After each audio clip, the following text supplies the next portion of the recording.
We all remember telling ghost stories as children, spooking each other with tall tales that have been passed down from our parents who learned them from their parents. However, around the world there are numerous legends hailing from islands. Deserted land long forgotten, or islands so small we barely knew they existed. So today on Top 5 Scary Videos, I'm going to be counting down our list of the top 5 scary horror island urban legends. Before we begin though, be sure to stick around until the end of the video where I'll be responding to some of your comments. And with that, let's jump in. Coming in at number 5, we have Fire Island Lighthouse, Long Island. The Fire Island Lighthouse is a landmark on the Great South Bay in New York off the coast of Long Island. The lighthouse is part of the Fire Island Light Station, which contains the lightkeeper's quarters, the lens building containing the original first order Fresnel lens, and a boathouse. The current lighthouse is a 180 feet stone tower that began operation all the way back in 1858. The lighthouse can be accessed by the public with tours being available, however you may not want to visit after hearing about the legend that is said to surround it. Legend has it that when the Fire Island Lighthouse was being rebuilt, the keeper at the time, Nathaniel Smith, and his family were living nearby during the construction. However, when Smith's daughter became ill, it purportedly took around 3 days for medical aid to reach her. By that point it was too late. Legend goes that as you climb the 182 steps to the top of the lighthouse, you can still hear Nathaniel Smith moaning for his lost daughter, and once you reach the very top of the lighthouse, you will hear his footsteps on the stairs climbing up closer and closer towards you. No thank you, I have no desire to visit this lighthouse in the slightest, especially not after watching the movie The Lighthouse. Hell no. Coming in at number 4, we have the White Lady, Hawaii. According to those who have grown up in Hawaii, the story of the White Lady is told to almost every child growing up in the state. It is said that the White Lady can be in the form of Madame Pele, the goddess of fire, or even an unknown woman searching for her long lost love. Now, while Pele assumes myriad forms, she is perhaps best known, as well as most feared, for taking on the shape of a woman with long white hair, appearing sometimes disheveled, sometimes polished, and sometimes elderly and sometimes young. She is said to roam from island to island, hitching rides or asking for cigarettes,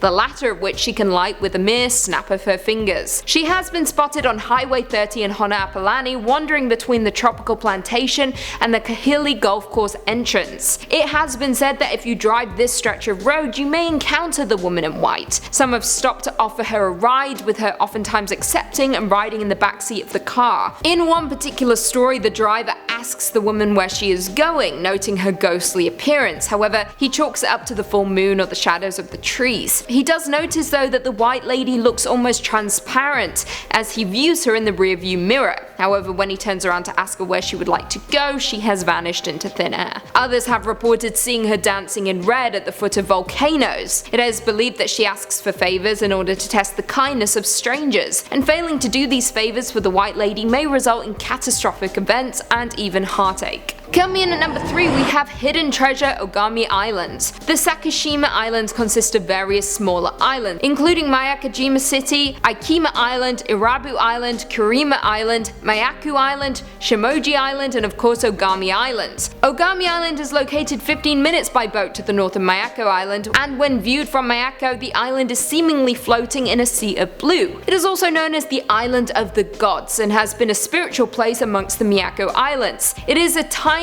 peak of land with only a few dozen residents inhabiting it. Legend states that mysterious happenings occur on the island, and when it was reported that the treasure of the great 17th century pirate Captain Kidd might be hidden in one of the caves on the island, hordes of people descended to the land in hopes of discovering it. Captain Kidd, also known as William Kidd, was a Scottish sailor who was tried and executed for piracy after returning from a voyage to the Indian Ocean. And the belief that Kidd had left buried treasure spread like wildfire, resulting in this popular urban legend. The 1701 broadside song Captain Kidd's Farewell to the Seas, or the famous Pirate's Laments, lists, I quote, 200 bars of gold and Rick's dollars manifold we seized uncontrolled. Whether he really did bury treasure on Ogami Island is unknown, but it is confirmed that he did bury a small cache of treasure on Gardiner's Island in a spot known as Cherry Tree Field. It was removed by Governor Bellamont and sent to England to be used as evidence against Kidd. So if you still wish to visit Ogami Island to hunt for this treasure, by all means, however don't don't forget the strange goings on and the spiritual legend surrounding the place. Coming in at number 2, the land of the dead, Oshima Island. Oshima Island is an inhabited volcanic island in the Izu archipelago in the Philippine Sea off the coast of Honshu, Japan. On the island you can find the Tonjimbo Cliffs in northern Fuku Prefecture.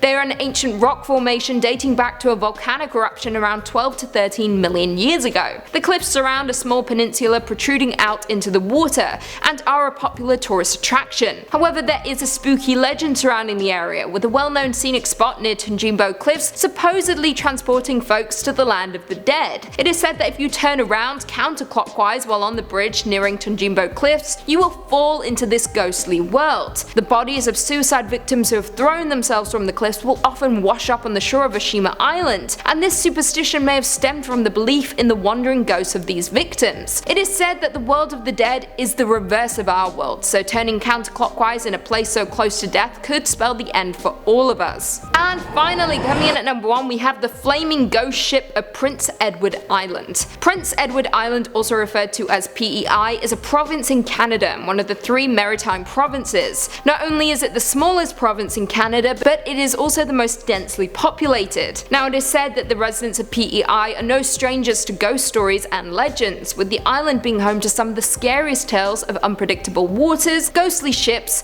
and sea monsters lurking beneath the depths of the oceans. The folklore has spread like wildfire through the province, with the stories becoming their legacy. Saying that, the most famous legend to emerge from the island is that of the flaming ghost ship. Dating back to 1786, people have reported sightings of a schooner on Northumberland Strait, with its masts ablaze. The stories ran rampant to the point that the flaming ship began to pop up in novels, newspapers, travel books, and even academic journals, and quickly became one of Canada's most famous ghost story. Back in 1900, a group of sailors in Charlottetown saw a ship on the horizon, with white sails and crew members climbing up the masts as they attempted to escape the flames on the ship. It is said that the sailors jumped into a rowboat and oared out as quickly as they could to rescue the ship's crew, but as they neared, the boat vanished. Now, there is little discussion as to where the boat comes from, with folks mostly fixated on its appearance and flaming masts. Legend says though that the ship is blown in on a northeastern wind and is an omen that a storm is coming. Well, there we have it. Do you guys agree with our list? With any island urban legends that we missed? Leave us all your thoughts and feelings in the comments down below, and perhaps we can do a part 2. Before I go though, I just want to respond to a few comments from one of our last videos, top 5 scary French urban legends. Des Clifton said, I was like, Elle don't look like she did last time. Oh yeah, she has had a haircut. Then she said her first word. Yeah, Chris, by the way, a lot of people commented about my hair because you refused to comment.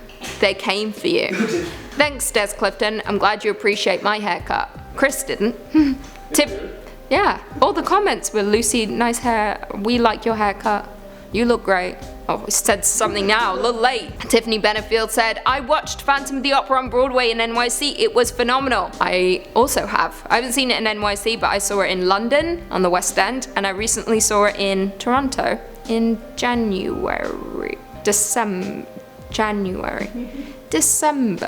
New Year's Eve. No. One of the days. January.